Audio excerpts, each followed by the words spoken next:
selamat wong gitu galuh. Terus yang kedua, ini yang nanya Ustadz nih kayaknya nih. Ustadz, nama antum siapa Ustadz? Muhammad Amrullah. Wah, nama Buya Hamka nih ya. Kakeknya Buya Hamka, Amrullah namanya. Apakah ada hadis yang menyebutkan umur umat 1500 tahun? Ada, tapi maudhu. Kan nanya hadisnya ada apa enggak? Ada, tapi palsu. Namun ulama ahli huruf, ahli ilmu adat, ahli ilmu falak mengukurnya pakai ilmu huruf. Iqtarabatis sa'ah, itu ayat sampai akhir dihitung, telah dekat hari kiamat, dihitung hurufnya bernilai 1500. Maka mereka kemudian tidak bersandar lagi dengan hadis yang palsu itu, tapi bersandar dengan kalam ahli falak. Hati-hati saja, jangan-jangan itu benar ya. Kalau saya meyakini hampir benar. Kenapa? Karena Nabi menubuatkan di akhir zaman terjadi perpecahan, dan ini adalah puncak-puncak kita berpecah. Tapi tidak usah khawatir, Al-Imam Mahdi itu nanti bukan datang memberontak.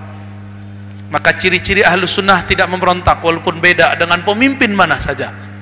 Dia paling mengkritik, menasihati.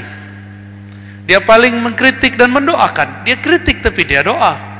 Beda dengan orang yang ngakunya ahswaja, ngakunya ahlu sunnah, tapi kemudian mengajak memberontak. Memberontak itu lebih bahaya daripada semuanya. Imam Mahdi itu nanti nggak berontak, Pak. Imam Mahdi itu nanti diminta supaya menguasai negeri, seperti Nabi dulu diminta untuk menguasai Madinah. Nabi tidak pernah melakukan kecuali futuhat. Futuh itu membawa rahmat, bukan membawa azab, bukan menghancurkan seperti yang mereka lakukan di tanah haram beberapa waktu yang lalu.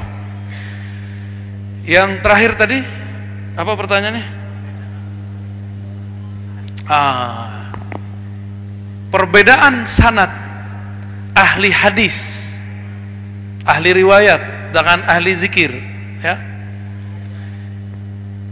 Perbedaannya sangat mencolok. Ahli hadis itu mencari riwayat tabarrukan, lebih banyak kepada ngambil berkahnya. Tapi ahli zikir mengambil riwayat untuk ta'ammuqan, untuk mendalami kalimah yang diriwayatkan.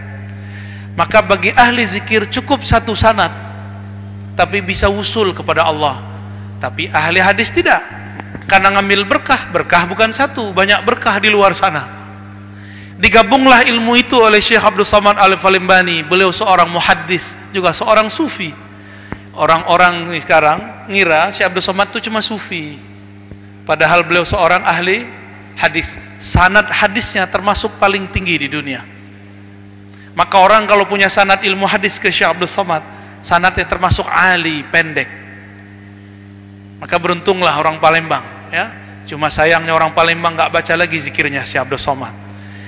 Syekh Abdul Samad di dalam zikir ratib saman yang dia buat, di situ tertulis bahwa kirim tawasul, kirim Fatihah juga ada Abul Hasan Al-Asy'ari, Imam Abu Mansur Al-Maturidi. Benar nggak? Berarti akidah seorang sufi, akidah seorang ahli hadis di zamannya adalah akidah Asy'ariyah dan Maturidiyah. Itulah ahlus sunnah. Ternyata Syekh Abdul Samad berguru ke ulama Yaman namanya Murtada Zabidi, pensyarah Ihya Ulumuddin. Makanya Syekh Abdul Samad menjadi Ghazali kecil, Ghazali junior. Ilmunya Imam Ghazali turun lewat Syekh Murtada Zabidi. Said Murtada Zabidi mengatakan, "Idza utliqa ahlus sunnati wal jamaah fahum al-asy'ariyah wal maturidiyah." Jika engkau menyebut ahlus sunnah, maka tiadalah mereka kecuali imam-imam Asy'ariyah, Maturidiyah. 2016 yang lalu, ulama-ulama Al-Azhar, ulama Yaman, ulama Zaituniyah, ulama Maroko, ulama-ulama kita berkumpul lalu berijma. Manhum ahlus sunnah? Siapakah ahlus sunnah? Satu yang berakidah Asy'ariyah Maturidiyah. Inilah akidah ahlul hadis. Dua bermazhab. Bermazhab yang empat. Maka kalau ada yang anti mazhab, anti Asy'ari, kita curiga ahlus sunnahnya ahlus sunnah palsu. Dan yang terakhir bertasawuf. Jika ada orang katanya ahlus sunnah tapi melarang santrinya belajar tasawuf, kita bertanya juga, ente beneran ahlus sunnah atau ahlul bid'ah?